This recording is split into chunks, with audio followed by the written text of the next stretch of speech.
Hello everyone and welcome back to the channel. I am Tonish और आज हम एक ऐसे इंटरेस्टिंग टॉपिक पर बात करेंगे जो जुडिशियल पावर की बाउंड्रीज को डिफाइन करता है, यानी लिमिटेशन ऑफ कोर्ट की।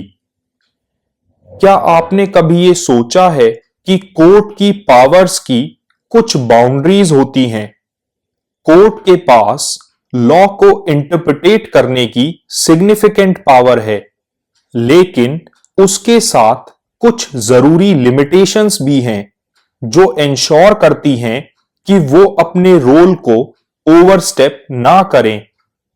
ये लिमिटेशंस हमारे लीगल सिस्टम में बैलेंस बनाए रखती हैं और लेजिस्लेटिव और एग्जीक्यूटिव ब्रांच के रोल्स को रिस्पेक्ट करती हैं। इस वीडियो में हम जुडिशरी पर लगने वाली कॉन्स्टिट्यूशनल, स्टैट्यूटरी और प्रैक्टिकल लिमिट्स को समझेंगे। साथ ही हम डिस्कस करेंगे कि जुडिशियल रिस्ट्रेंट जैसे प्रिंसिपल्स और एथिकल कंसीडरेशंस कैसे जजेस के डिसीजंस को शेप करते हैं। तो चलिए शुरू करते हैं कॉन्स्टिट्यूशनल लिमिटेशंस से। ये वो फंडामेंटल बाउंड्रीज हैं जो खुद कॉन्स्टिट्यूशन के द्वारा सेट की गई है, जो गवर्नमेंट की स्ट्रक्चर यानी जुडिशरी, लेजिस्लेचर और एग्जीक्यूटिव के बीच पावर्स की सेपरेशन को डिफाइन करती हैं। कॉन्स्टिट्यूशन हमारे लीगल सिस्टम की बैकबोन है और ये क्लियरली आउटलाइन करता है कि हर गवर्नमेंट की ब्रांच क्या कर सकती है और क्या नहीं। कोर्ट्स को लॉज को इंटरप्रिटेट करने की पावर दी गई है, लेकिन उन्हें लॉज बनाने या एनफोर्स करने का कोई अधिकार नहीं है। ये काम लेजिस्लेचर और एग्जीक्यूटिव का है। ये सेपरेशन ऑफ पावर्स इंश्योर करता है कि कोई एक ब्रांच ज्यादा पावरफुल ना हो। फॉर एग्जाम्पल, जजेस ये रिव्यू कर सकते हैं कि कोई लॉ कॉन्स्टिट्यूशनल है या नहीं, पर वो कोई नया लॉ क्रिएट नहीं कर सकते या फिर किसी एग्जिस्टिंग लॉ को मॉडिफाई नहीं कर सकते। फॉरेन पॉलिसी और नेशनल सिक्योरिटी जैसे एरियाज में कोर्ट्स की पावर लिमिटेड होती है। इन एरियाज में डिसीजंस जनरली एग्जीक्यूटिव ब्रांच द्वारा लिए जाते हैं। ये कॉन्स्टिट्यूशनल सेटअप जुडिशियल ओवररीच को प्रिवेंट करता है और हर ब्रांच को अपने पर्टिकुलर रोल पर फोकस करने के लिए एनकरेज करता है। कॉन्स्टिट्यूशनल लिमिटेशन का एक अच्छा एग्जाम्पल है यूनाइटेड स्टेट का मलबरी वर्सेस मेडिसन का केस। इस केस ने जुडिशियल रिव्यू की पावर्स एस्टैब्लिश की, जिससे कोर्ट्स लॉज की कॉन्स्टिट्यूशनैलिटी को इंटरप्रिटेट करने में एम्पावर हो गए। लेकिन इसने साथ ही साथ ये भी री इन्फोर्स किया कि कोर्ट्स लेजिस्लेटिव या एग्जीक्यूटिव रोल्स में इंटरफेयर नहीं कर सकते। ये बैलेंस जुडिशरी को लॉज को इंटरप्रिटेट करने के लिए एनकरेज करता है, लेकिन साथ ही लॉज को बनाने से रोकता है। आसान शब्दों में कहें तो कॉन्स्टिट्यूशनल लिमिटेशंस ये इंश्योर करती हैं कि कोर्ट्स गवर्नमेंट के बैलेंस ऑफ पावर को रिस्पेक्ट करें। ये बाउंड्रीज लेजिस्लेटिव और एग्जीक्यूटिव ब्रांचेस के रोल्स को प्रोटेक्ट करती हैं और ये इंश्योर करती हैं कि हर ब्रांच इंडिपेंडेंटली फंक्शन करे। चलिए अब बात करते हैं स्टैट्यूटरी लिमिटेशंस की। ये रिस्ट्रिक्शंस कोर्ट्स पर लगाई जाती हैं उन स्पेसिफिक लॉज के जरिए जो लेजिस्लेचर के द्वारा पास किए जाते हैं। कॉन्स्टिट्यूशन एक ब्रॉड फ्रेमवर्क प्रोवाइड करता है, लेकिन स्टैट्यूट्स इन फ्रेमवर्क्स को और डिटेल बनाते हैं। और जुडिशियल अथॉरिटी के स्कोप को स्पेसिफिक एरियाज में क्लैरिफाई करते हैं। स्टैट्यूटरी लिमिटेशंस सीधा लेजिस्लेचर द्वारा बनाए गए लॉज से आते हैं। ये लॉज कोर्ट्स को अलग अलग तरीकों से रिस्ट्रिक्ट कर सकते हैं, जैसे कि कुछ एडमिनिस्ट्रेटिव मैटर्स में जुडिशियल रिव्यू को रिस्ट्रिक्ट करना, या फिर ये डिफाइन करना कि स्पेसिफिक कोर्ट्स कौन से टाइप के केसेस सुन सकती हैं। इसका पर्पस ये इंश्योर करना होता है कि जजेस सिर्फ उन एरियाज में इंटरवीन करें जहां उन्हें क्लियर जुरिस्डिक्शन दिया गया हो। इसका एक कॉमन एग्जाम्पल है एडमिनिस्ट्रेटिव ट्रिब्यूनल्स के केसेस। कुछ स्टैट्यूट्स ये स्पेसिफाई करते हैं कि इन ट्रिब्यूनल्स के डिसीजंस को रेगुलर कोर्ट्स में अपील नहीं किया जा सकता, जो जुडिशरी की इंटरफेरेंस को लिमिट करते हैं। एक और एग्जाम्पल है उन लॉज का जो कोर्ट्स को नेशनल सिक्योरिटी या कुछ फाइनेंशियल रेगुलेशंस जैसे इश्यूज पर केसेस सुनने से रिस्ट्रिक्ट करते हैं, जिन केसेस को अक्सर स्पेशलाइज्ड बॉडीज हैंडल करती हैं। स्टैट्यूटरी लिमिटेशन का एक और नोटेबल एग्जाम्पल तब देखने को मिलता है जब कोर्ट्स को कुछ मिलिट्री या सिक्योरिटी रिलेटेड डिसीजंस को रिव्यू करने से रोक दिया जाता है। ये रिस्ट्रिक्शंस इंश्योर करती हैं कि सेंसिटिव मैटर्स स्पेसिफिक एजेंसीज या गवर्नमेंट बॉडीज द्वारा ही हैंडल किए जाएं। तो हम ये कह सकते हैं कि स्टैट्यूटरी लिमिटेशंस लेजिस्लेचर को पावर देती हैं कि वो जुडिशियल पावर के स्कोप को डिफाइन और रिफाइन कर सके, ताकि कोर्ट्स लॉज के द्वारा सेट की गई बाउंड्रीज के अंदर ही काम करें। ये लेजिस्लेचर के रोल को रिस्पेक्ट करता है और जुडिशरी को उन एरियाज पर फोकस करने देता है जहां वो इफेक्टिवली ऑपरेट कर सकती है। चलिए अब बात करते हैं प्रेसिडेंटल और डॉक्ट्रिनल लिमिटेशंस की। ये लिमिटेशंस जुडिशियल प्रेसिडेंट्स और उन डॉक्ट्रिन्स पर बेस्ड हैं जो जुडिशियल डिसीजन मेकिंग को गाइड करते हैं। बेसिकली ये कोर्ट्स को इस बात से रिस्ट्रिक्ट करते हैं कि वो लॉज को पहले से एस्टैब्लिश्ड लीगल प्रेसिडेंट्स और डॉक्ट्रिनल रूल्स के अगेंस्ट इंटरप्रिटेट ना करें। प्रेसिडेंटल लिमिटेशंस स्टेरे डिसाइसिस के कंसेप्ट पर बेस्ड हैं, जिसका मतलब है to stand by things decided. इस प्रिंसिपल के अंडर लोअर कोर्ट्स अपने हायर कोर्ट्स के सिमिलर इश्यूज पर दिए गए डिसीजंस को फॉलो करने के लिए बाउंड होते हैं। ये लॉ में कंसिस्टेंसी क्रिएट करता है और इंश्योर करता है कि सिमिलर केसेस को सिमिलर तरीके से डिसाइड किया जाए। प्रेसिडेंट्स के अलावा कुछ डॉक्ट्राइन्स भी कोर्ट्स के स्टैट्यूट को इंटरप्रिटेट करने के तरीके को लिमिट करते हैं। फॉर एग्जाम्पल, जुडिशियल रिस्ट्रेंट जजेस को एनकरेज करता है कि वो अपने रोल से हटकर पॉलिसी डिसीजन लेने से बचें। Similarly, doctrine of respect for legislative intent जजेस को लॉ मेकर्स की इंटेंशन के हिसाब से लॉज को इंटरप्रिटेट करने के लिए डायरेक्ट करता है और जजेस को अपने पर्सपेक्टिव इंपोज करने से रोकता है। प्रेसिडेंटल लिमिटेशंस का एक अच्छा एग्जाम्पल है जब कोई लोअर कोर्ट किसी केस से डील करती है और सिमिलर सर्कमस्टांसेस में सुप्रीम कोर्ट या अपीलेट कोर्ट की कोई प्रीवियस रूलिंग होती है, तो चाहे लोअर कोर्ट उस प्रेसिडेंट से एग्री करे या ना करे, लेकिन उन्हें उस एस्टैब्लिश्ड रूलिंग को फॉलो करना होता है।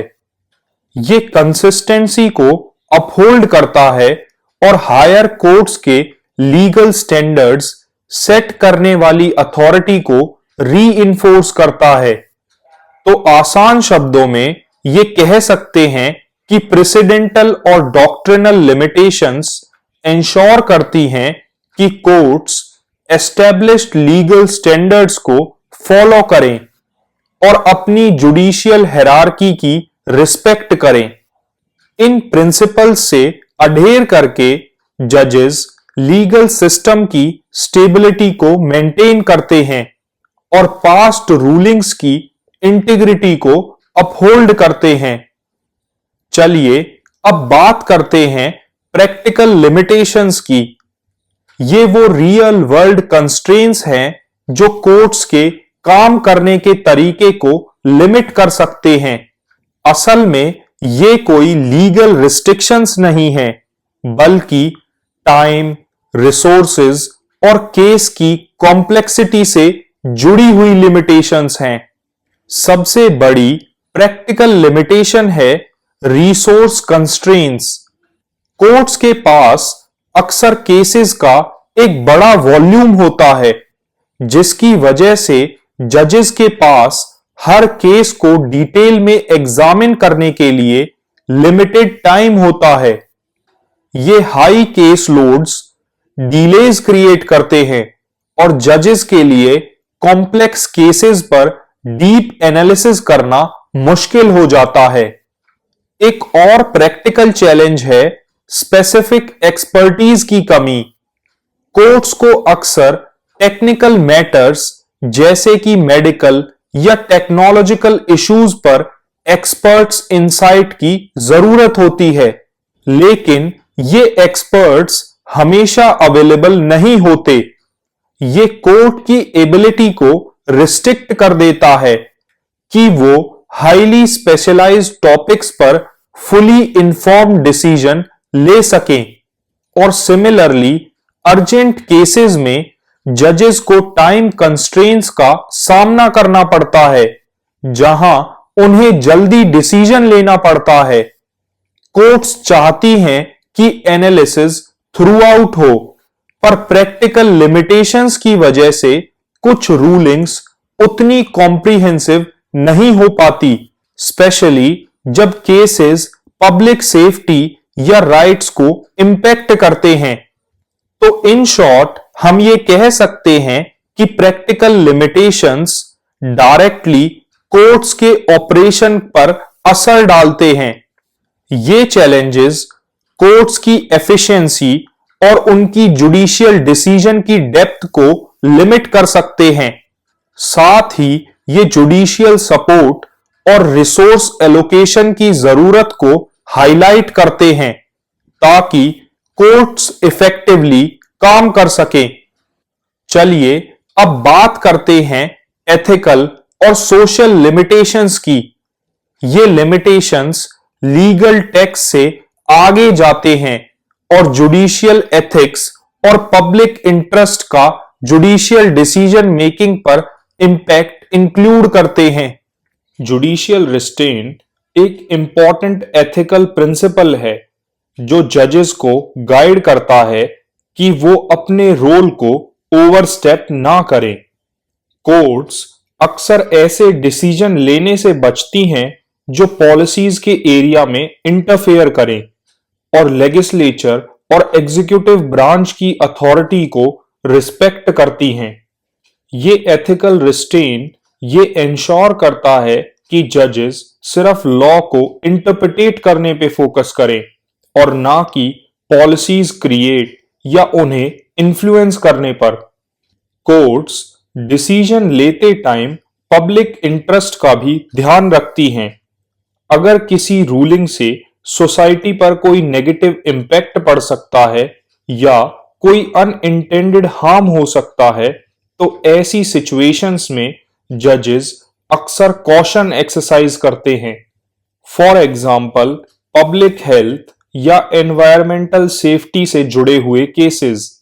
ऐसे केसेस में कोर्ट अक्सर अपने डिसीजन के ब्रॉडर इम्प्लीकेशन को ध्यान में रखती है ताकि वो सोसाइटल नीड्स के साथ अलाइन कर सके। और कई बार कोर्ट्स को इंडिविजुअल राइट्स और सोशल वेलफेयर के बीच एक बैलेंस क्रिएट करने के चैलेंज का सामना भी करना पड़ता है। फॉर एग्जाम्पल, एक पर्सन के राइट को अपहोल्ड करना कभी कभी ब्रॉडर कम्युनिटी के राइट्स के साथ कॉन्फ्लिक्टिंग हो सकता है। ये एथिकल डायलेमा जजेस से लॉ को इस तरह इंटरप्रिटेट करने की डिमांड करता है जो इंडिविजुअल और सोसाइटी दोनों के लिए फेयरनेस बनाए रखे। तो ओवरऑल हम ये कह सकते हैं कि एथिकल और सोशल लिमिटेशंस जजेस को रिस्पॉन्सिबली और फेयरली एक्ट करने के लिए गाइड करते हैं ताकि कोर्ट्स अपने इम्पार्शियल रोल को मेंटेन कर सकें। चलिए अब जुडिशियल लिमिटेशन को बेटर समझने के लिए कुछ रियल वर्ल्ड केस स्टडीज को एक्सप्लोर करते हैं जहां कॉन्स्टिट्यूशनल, स्टैट्यूटरी, एथिकल या सोशल लिमिटेशंस ने जुडिशियल डिसीजंस पर सिग्निफिकेंट इंपैक्ट डाला है। एक बहुत ही नोटेबल एग्जाम्पल है Kesavananda Bharati versus state of Kerala का, जहां सुप्रीम कोर्ट ने यह रूल किया कि पार्लियामेंट कॉन्स्टिट्यूशन को अमेंड कर सकता है लेकिन उसके बेसिक स्ट्रक्चर को नहीं। इस डिसीजन ने यह हाईलाइट किया कि कॉन्स्टिट्यूशनल लिमिटेशंस के तहत जुडिशरी कॉन्स्टिट्यूशनल प्रिंसिपल्स को इंटरप्रिटेट और अपहोल्ड कर सकती है, लेकिन ना तो वो अपने आप को और ना वो किसी और ब्रांच को ऐसी अनचेक्ड पावर दे सकती है जो कॉन्स्टिट्यूशन के फंडामेंटल डेमोक्रेटिक वैल्यूज को इंपैक्ट करे। एक और एग्जाम्पल है यूके का एक केस, council of civil service unions versus minister of civil services का, जहां कोर्ट ने ये अपहोल्ड किया कि कुछ ऐसे एग्जीक्यूटिव डिसीजंस जो स्पेशली नेशनल सिक्योरिटी को अफेक्ट करते हैं वो जुडिशियल प्रीव्यू के बाहर हैं।